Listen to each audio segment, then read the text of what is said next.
بسم اللہ الرحمن الرحیم اعوذ باللہ من الشیطان اللعین الرجیم بسم اللہ الرحمن الرحیم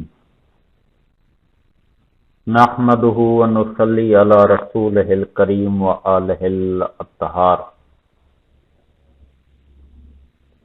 عزیز طلاب اکرام، ہم کتاب توضیح المسائل کے اسباق مسلسل پڑھ رہے ہیں، اور ان میں سے آج ہم 32واں سبق شروع کر رہے ہیں کہ جس کا عنوان گیہوں، جو، کھجور اور کشمش ہے۔ یہ عنوان کچھ اسباق سے جاری ہے اور کچھ تفصیل ہم اس کی بیان کر چکے ہیں، اور باقی تھوڑی سی تفصیل رہتی ہے تو انشاءاللہ ہم وہ بیان کر لیتے ہیں۔ مسئلہ 1850 کہہ رہے ہیں کہ اگر انسان کئی شہروں میں گیہوں، جو، کھجور یا انگور کا مالک ہو اور ان شہروں میں فصل پکنے کا وقت ایک دوسرے سے مختلف ہو اور ان سب شہروں سے فصل اور میوے ایک ہی وقت میں دستیاب نہ ہوتے ہوں اور یہ سب ایک سال کی پیداوار شمار ہوتے ہوں، تو اگر ان میں سے جو چیز پہلے پک جائے وہ نصاب کے مطابق ہو تو ضروری ہے کہ اس پر اس کے پکنے کے وقت زکوٰۃ دے، اور باقی ماندہ اجناس پر اس وقت زکوٰۃ دے جب وہ دستیاب ہوں، اور اگر پکنے والی چیز نصاب کے برابر نہ ہو تو انتظار کرے تاکہ باقی اجناس پک جائیں، پھر اگر سب ملا کر نصاب کے برابر ہو جائیں تو ان پر زکوٰۃ واجب ہے، اور اگر نصاب کے برابر نہ ہوں تو ان پر زکوٰۃ واجب نہیں ہے۔ یہ ہم نے خالصتاً اس کا متن پڑھ لیا۔ اب آتے ہیں تھوڑی اس کی تفصیل میں کہ اگر ایک شخص ہے، اس کی کھیتی باڑی جو ہے، فصل اس کی جو ہے وہ کئی شہروں میں ہے،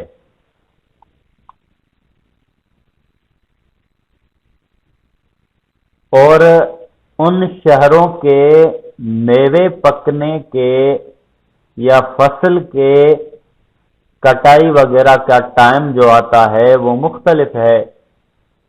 مثلا ایک شہر ہے جہاں پہ گرمی زیادہ ہے، دوسرا شہر ہے جس میں اس کی آبادی ہے، اس میں ٹھنڈک ہے، ٹھنڈا علاقہ ہے۔ اب ظاہر ہے کہ اس کی فصل پکنے میں اور اس کی فصل پکنے میں فرق ہوگا، فاصلہ ہوگا۔ تو کہہ رہے ہیں کہ اس صورت میں اسے کیا کرنا چاہیے؟ آیا سب کی ساتھ ملا کر زکوٰۃ دے یا ہر ایک کی الگ الگ زکوٰۃ دے؟ اس اعتبار سے اس مسئلے میں حکم بیان فرما رہے ہیں۔ کہہ رہے ہیں کہ اگر انسان کئی شہروں میں گیہوں، جو، کھجور یا انگور کا مالک ہو اور ان شہروں میں فصل پکنے کا وقت ایک دوسرے سے مختلف ہو اور سب شہروں سے فصل اور میوے ایک ہی وقت میں دستیاب نہ ہوتے ہوں، فصل اور میوے ان کے ٹائم مختلف ہے پکنے کا، تو دستیاب بھی ظاہر مختلف ٹائم پہ ہوں گے، اور یہ سب ایک سال کی پیداوار شمار ہوتے ہوں، یہ شرط جو ہے وہ تھوڑی قابل غور ہے۔ کہ اگر یہ سارے مثلا تھوڑا تھوڑا سا فاصلہ ہے، موسم کے اعتبار سے 1 مہینے 2 مہینے کا فاصلہ ہے پکنے کے اعتبار سے، البتہ وہ ایک ہی سال کی فصل شمار ہوتی ہو، ایسا نہ ہو کہ ایک علاقے میں جو ہے وہ اس کی فصل 1 سال کی شمار ہوتی ہو، دوسرے علاقے میں وہ دوسرے سال کی شمار ہو جائے، تو پھر ان کو ہم ملا نہیں سکتے۔ البتہ اگر ایک ہی سال کی شمار ہوتی ہو تو اگر ان میں سے جو چیز پہلے پک جائے وہ نصاب کے مطابق ہو تو ضروری ہے کہ اس پر اس کے پکنے کے وقت زکوٰۃ دے۔ تو کہہ رہے ہیں کہ اگر ان میں سے ایک مثلا مختلف شہروں میں ہے، فرض کریں کہ اس کا کہ کچھ فصلیں جو ہے وہ کراچی میں ہیں، کچھ فصلیں جو ہے اس کی حیدرآباد میں ہے، کچھ فصلیں اس کی مثلا پنجاب میں ہیں۔ اب ان میں سے کہہ رہے ہیں کہ ایک شہر کی فصل اگر پک جائے اور وہ پک جانے کے ساتھ ساتھ نصاب تک بھی پہنچے، اگر نصاب سے کم ہو تو زکوٰۃ نہیں ہوگی، لیکن اگر نصاب تک بھی پہنچ جائے تو اس صرف ایک، کیونکہ نصاب تک پہنچ چکی ہے تو صرف ایک جو ہے اس کی زکوٰۃ ادا کرے۔ کیوں؟ اس وجہ سے کہ وہ نصاب تک پہنچ گئی ہے، لہذا اس پر زکوٰۃ اب واجب ہے تو اس کی زکوٰۃ دے دے۔ باقی ماندہ اجناس پر اس وقت زکوٰۃ دے جب وہ دستیاب ہوں، ابھی تک وہ ہمیں حاصل ہی نہیں ہوئی تو ہم اس پر باقی ماندہ جو اجناس اس پر کیسے زکوٰۃ دے سکتے ہیں؟ ان کا انتظار کرے گا، جب وہ دستیاب ہوں گی تب ان کی زکوٰۃ دے گا۔ البتہ جو ایک دستیاب ہو چکی ہے اور وہ نصاب تک پہنچ چکی ہے تو اس کی زکوٰۃ دے دے۔ اور اگر پہلے پکنے والی چیز نصاب کے برابر نہ ہو تو انتظار کرے۔ یہ کیا صورت تھی کہ اگر نصاب تک ایک شہر سے فصل آئی اور وہ نصاب تک پہنچ بھی گئی تو زکوٰۃ دے۔ کہہ رہیں کہ اگر ایک شہر سے فصل آئی اور وہ نصاب تک نہ پہنچی تو ابھی اسے زکوٰۃ ادا نہیں کرنی، بلکہ اچھا ایسا بھی نہیں ہے کہ اسے زکوٰۃ ادا نہیں کرنی، اور ایسا بھی نہیں ہے کہ بالکل اس پر زکوٰۃ نہیں ہے، ہاں ابھی اسے ادا نہیں کرنی، البتہ اس پر زکوٰۃ ہوگی۔ کیسے؟ کہہ رہے ہیں کہ انتظار کرے تاکہ باقی اجناس پک جائیں۔ وہ چیز ایک جو اسے ملی ہے وہ اپنے پاس رکھے اور انتظار کرے کہ باقی اجناس پک جائیں، پھر اگر سب ملا کر نصاب کے برابر ہو جائیں تو ان پر زکوٰۃ واجب ہے۔ سب ملا کر مثلا ایک شہر کی پہنچی تھی، وہ نصاب تک نہیں پہنچی، اس نے کیا کیا، اس کا حساب لگایا اور اس کے بعد انتظار کیا، دوسرے شہر سے آ گئی، اس کو اس کے ساتھ ملایا، اب تیسرے شہر سے آ گئی، اس کو اس کے ساتھ ملایا، اب نصاب تک پہنچ گئی وہ اجناس ملا کر۔ اب کہہ رہے ہیں کہ اگر نصاب تک پہنچ گئی ملا کر تو اس پر زکوٰۃ واجب ہے۔ اگر سارے شہروں کی فصلیں جو ہے وہ ملا کر بھی نصاب تک نہیں پہنچتی تو کہہ رہیں گے ان پر زکوٰۃ واجب نہیں ہے، اس صورت میں اس پہ زکوٰۃ واجب نہیں ہوگی۔ اب آ جائیے مسئلہ نمبر 1851۔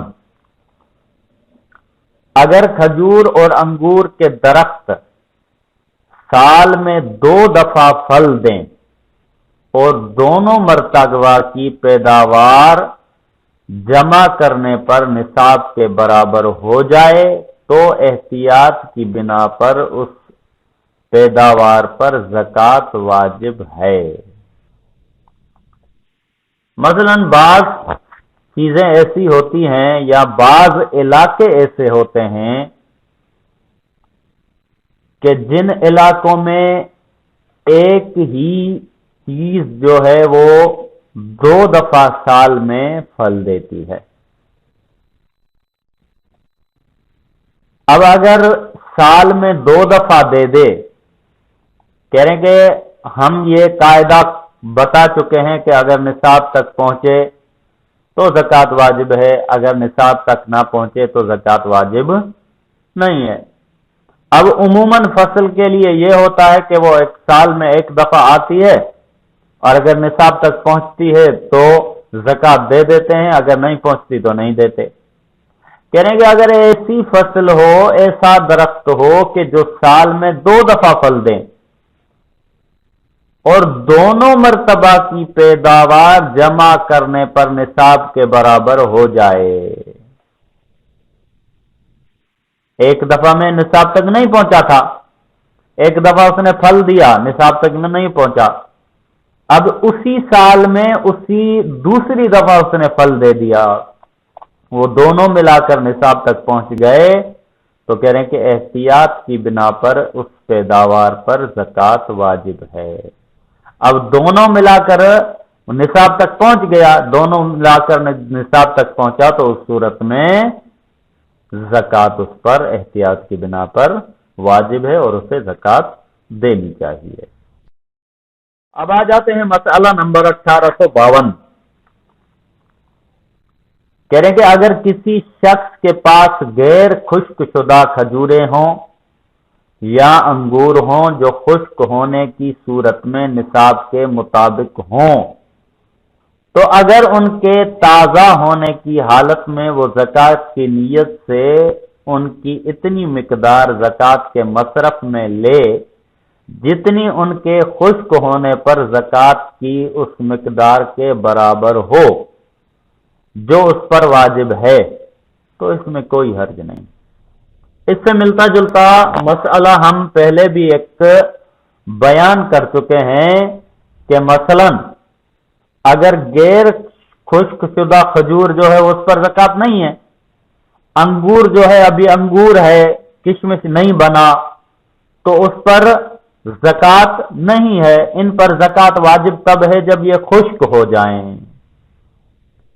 کہہ رہے ہیں کہ اگر ان دونوں میں کوئی اندازہ لگائے کہ یہ ابھی تک خشک تو نہیں ہے، لیکن جب خشک ہوں گے تو ان کا وزن جو ہے وہ نصاب کے برابر ہوگا. اندازہ لگائے کہ اتنا، اس کا جو ماہرین ہے وہ اندازہ لگا دیتے ہیں کہ خشک ہونے کے بعد اس کا وزن کتنا رہے گا.